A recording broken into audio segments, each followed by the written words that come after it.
Okay, we're live. Hi, everyone. Nice to see you today. My name is Jessica. I'm the social media manager at University of the People, and I have two very, very special guests with me today. We have President Shai Reshef. Hi, President Reshef. How are you? Hi. I don't think I've ever actually called you President Reshef to your face, but hi, President Reshef. And we have our wonderful health science student, Doreen. Hi, Doreen. How are you? Hi. I'm good. How are you, Jessica? I'm doing well, thank you. So, okay, why are we having this live event? There's a few reasons. We wanted to give Doreen, who's a student, the opportunity to interview Shai about different questions that students might have about him. So I'm going to hand it over to Doreen in 1 minute, but I just wanted to say that tomorrow is the last chance to apply to University of the People. I did include a link to the application page in the description of this event. If anyone has any questions, please feel free to email admissions@uopeople.edu. You can make a comment and we'll be happy to respond, or you can DM us on social media. We are here to help you. I don't want to take Shai's words from him, but we did create University of the People to open the gates of higher education for everyone. So sorry, Shai, to take your words. But I feel like an imposter. But it is a mission at UO People, and we do encourage everyone to apply who wants to pursue higher education. I'm sure we'll get into that in a moment. I think, Doreen, before you interview Shai, I'd like you to just say maybe a few words about yourself. Hi, everyone. My name is Doreen. I'm a health science student at UO People. I've been there for about 2.5 years. I can't really remember. And I don't want to leave, so we'll figure out how that goes. But I love studying at UO People. It's given me the freedom to be home with my kids and to do work with my husband with refugees where we are. So your people has given me that freedom to be a student, to be a mom, to be a wife, and to be a community worker with refugees all at the same time. So that's basically who I am. Okay, amazing. Thank you, Doreen.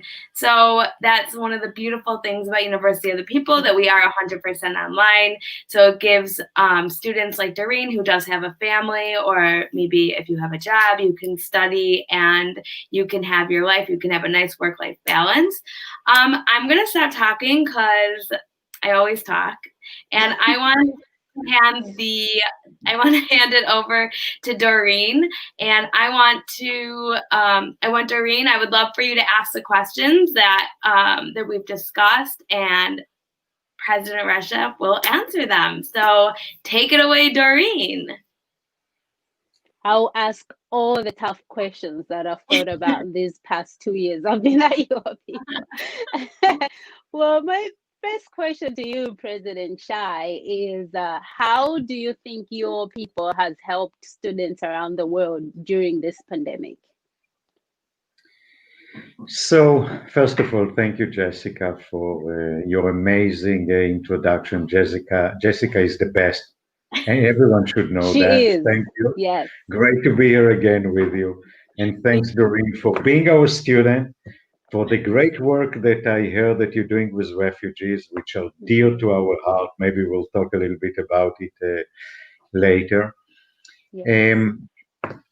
Let me say that University of the People, as Jessica said, was built to help anyone who deserves higher education, wants to study in a quality institution, American accredited degree from wherever they are, and from any internet connection they have. The pandemic caught most of the universities worldwide in a quite challenging situation because they are not used to teach online. As such, they had to shut their doors because of the pandemic and move online without knowing how to do it right. It created a lot of challenges to universities, a lot of frustrations, both to the students and the faculty. They didn't know how to teach. The students didn't know what to expect. And there was a lot of frustration and a lot of challenges. But this was not our case. We are online to start with. We were always online. Teaching online is our nature. Our professors, as well as students, administration, are spread all over the world. And most of them work from home to start with, so there was no change. And it didn't affect neither our pedagogy nor the way our students study. However, the change is that a lot of new students jump on board to study with us because they figured, well, if we need to study online, let's go to an institution that knows how to do it and do not experience with it and make all the mistakes. So we started last year with 20,000 students. By now we have over 50,000 students. So we are growing dramatically, and we are continue to grow while serving our students as good as we did all the time. So the pandemic for us is in terms of operation did not make a difference. In terms of size affect our size. But I think that another change that happened during the pandemic is the perception of online change. If before a lot of people and a lot of students said, wait, online, is it the real thing? Should we study online? Should we study face to face? Now we actually, for me, being the margin, became the mainstream. Everyone is looking at us and saying, well, how do you do that? We should do the same thing. So now it's clear that online is the right thing. Online is the future. It's clear that online is there to stay for the long time, and a lot of universities are talking to us and to learn from us how to do it right. So, yeah. Wow. Yeah, I mean, online is the only way to go. Even my kindergarten daughter is doing online school, and I'm like a pro helping her out because of University of the People. Well, so talking about growth with University of the People, like what are the plans for 2021?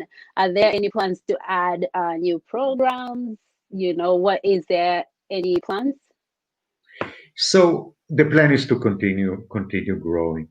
We look at ourselves and we see how we're heading toward 100,000 students this year. Yes. So the plan is to continue to grow. But saying that, it's extremely important for us to keep the same services that we give our students. So as we grow, we add instructors because in our classes, for every 20 to 30 students, there is an instructor. So while we study online, we keep our virtual classes small, as I said, 20 to 30 students with an instructor for every class. So as we grow, we add instructors. Also, we add program advisors. When you study with your people, every student has a program advisor. And these are the people who follow them and are with them from the day they start until they graduate and be their so-called big brothers at the university to solve any issue they have with the university, any challenge that they have, any question that they have, and if they don't know whom to ask. So that's what the program advisors are there for. And again, as we grow, we add more program advisors to ensure that students get personalized attention and they get as much as they need. We are thinking about adding new programs, and what I can say is that we just announced that our students, the non-English speaking students, are, and for those who don't know, we started teaching 3 years ago in Arabic as well as in English. And for our Arab speaking students, we just announced a new program, ELL, teaching them English. So the idea is that while they're studying with us in Arabic, they're able to take ELL courses to master their English. So hopefully after 2 years, they can switch and complete their BA in English with the rest of our world community. This is a new program that we just announced, and we are going to start teaching on the 29th of January. So it's not even there yet. So we always work on new programs, and as they're ready, we announce them to the world. Yeah. Wow, that is wonderful. And I have to say, as a person who learned English growing up, it's so important to keep practicing and learning English and then transitioning, or to be able to be in both worlds. Sometimes, my kids will ask me, like, "Mommy, do you think in English or do you think in Malawian language?" And I'm like, "I don't know. I think thoughts are just thoughts." But I think that's very, very, very important. And like talking about growth and how I know your people has grown so much from the time I started to now. I can see the growth. And I don't want to answer this question for you, but will students still be receiving the same type of attention that they were getting as the university grows? They they they will. They do, and they will. We are, as I mentioned before, we adding instructors, we adding program advisors. So actually, from the student perspective, there is no difference when we had 1,000 students or 50,000 students, and when we have 100,000 students or more, it will all be the same because the units are class units. The difference is obviously that you have more students to meet, and we also, and this is something that makes us unique. We have every time students take a class, we put them with 20 students from 20 different countries. So we try to mix the students as much as we can to ensure that they meet more people, because we believe that knowing, getting to know people from around the world is extremely important. It grows us as people. It teaches us about other cultures, and it's extremely important for us as people. So we try to mix them, and the more students we have, the more we're able to do that, to do so. But from the student's perspective, it's always the 20 students with him in the class, and the program and the instructor in that class, and the program advisor. But just because you mentioned Malawi, I was in Malawi in Wow. 2013, meeting President Joyce Banda. She was Yes. president Joyce, then, yes. and I was there. I met her first actually at the UN General Assembly in 2012. In 2013, I came to Malawi because I hope that we will be able, with the government, to offer a program to educate all of those who deserve higher education and do not have seats in the local universities. And Mm. they thought that Malawi is a great country. So I spent there a few days. I met her. I met a few ministers, and well, regretfully, it didn't work, so we didn't do it. But maybe one day we will. But I think that Malawi is a great country. Just that's a side note. But that's so for our students who cannot travel and go and see the great Malawi, at least they can study with us and meet you to see how Yeah. to meet the people, the great people of Malawi, like yourself. Oh, thank you. That is so kind of you to say. And I have to say, I've spoken to a few Malawian friends that want to enroll and are in the process of enrolling. And that's really exciting. And it's a great opportunity for countries like Malawi, where the last time I checked, only 1% of women actually graduate from university. And they don't have the capacity to accommodate all the kids that are graduating from high school. So yes, University of the People is a great, great, great opportunity for that. And I I just hope it will wanted, work. yeah, yeah, I hope it works. And I just wanted to piggyback on what you said about students still receiving quality attention that they need. And, I've been here 2 years, and the attention that I get from instructors and from my program advisor is still the same, and nothing has changed. My classes haven't gotten any bigger. It's still the same. I'm meeting different people in each class, and it's really interesting to learn from other students in other cultures. And discussion posts are not just about the lesson that you're learning or the course that you're in. It's also about you as a person, your culture, your background. How can you translate that information into your own life? And I think that's very important. And that's one of the things I love about University of the People. So I still have more questions for you. Sure. I hope you're here and ready. I still have a couple more questions for you. Talking about stress, and my husband and I work with so far five refugee families that have just gotten here, trying to resettle them, and getting their kids enrolled in school programs, getting doctors' visits, taking them to doctors' visits, getting them into community programs. It's stressful, and it's only a handful of people. How do you manage stress running such a big institution?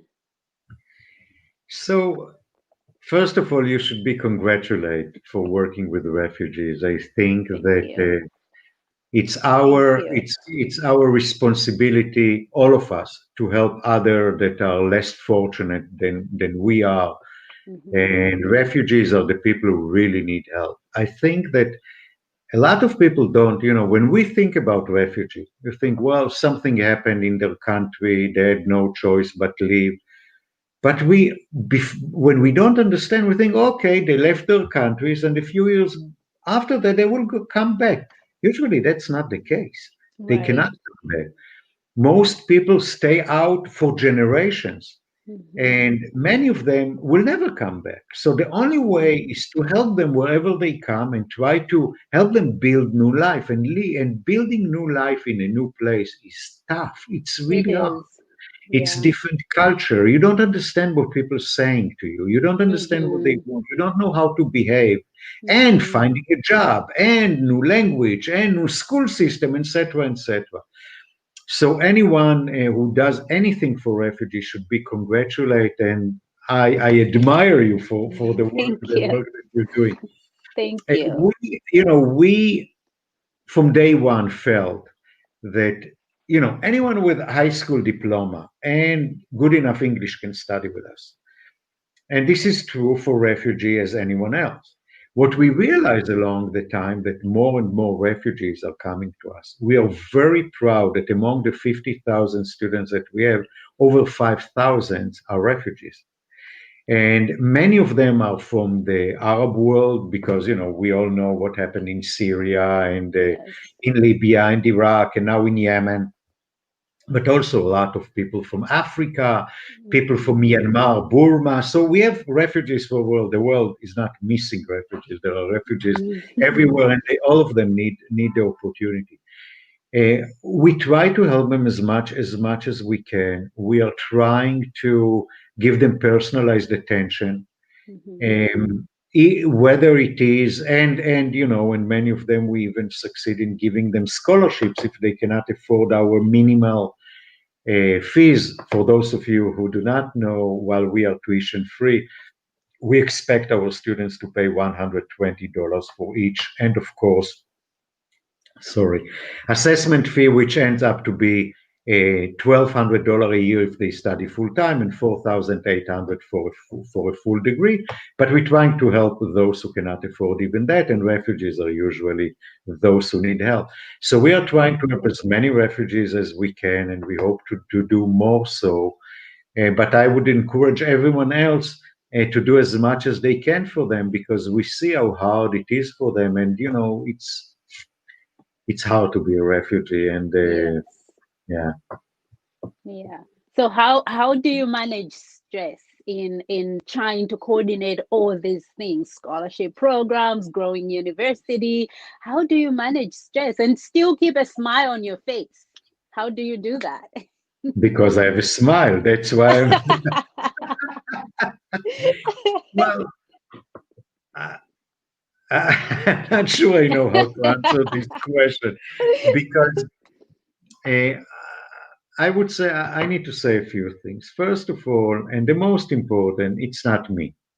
It's Mhm. Jessica. It's all the other people that are with us.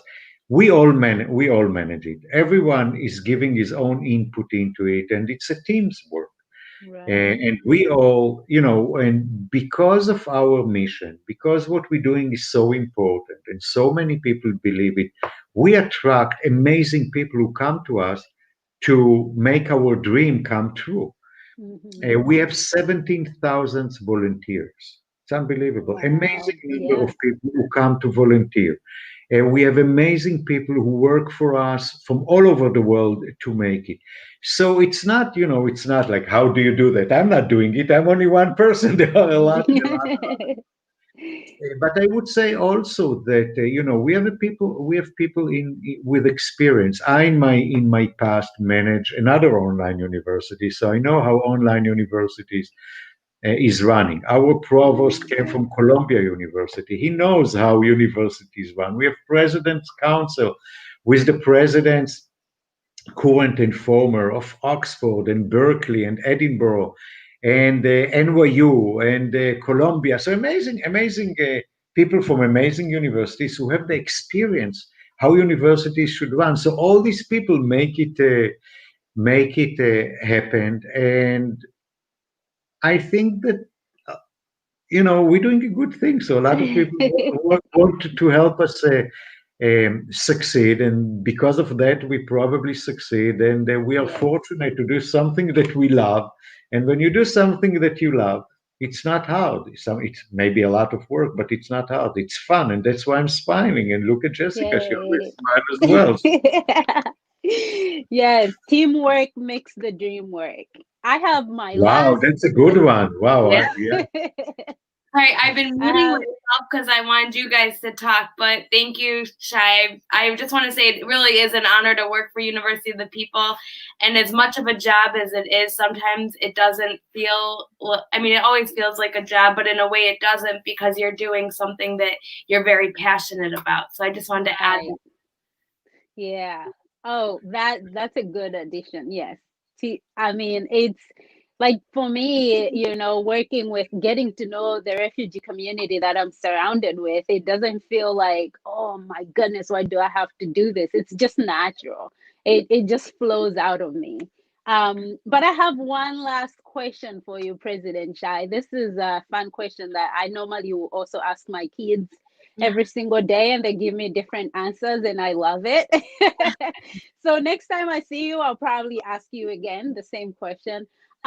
If you had a superpower besides providing free access to free tuition free education around the world, besides that superpower, if you had another superpower, what would it be? Oh, it would be teaching twice as many people. Wow. So look, Wow. I feel that, we have now 50,000 students, but UNESCO said that there are 100 million people who need education and do not have seats in the existing universities.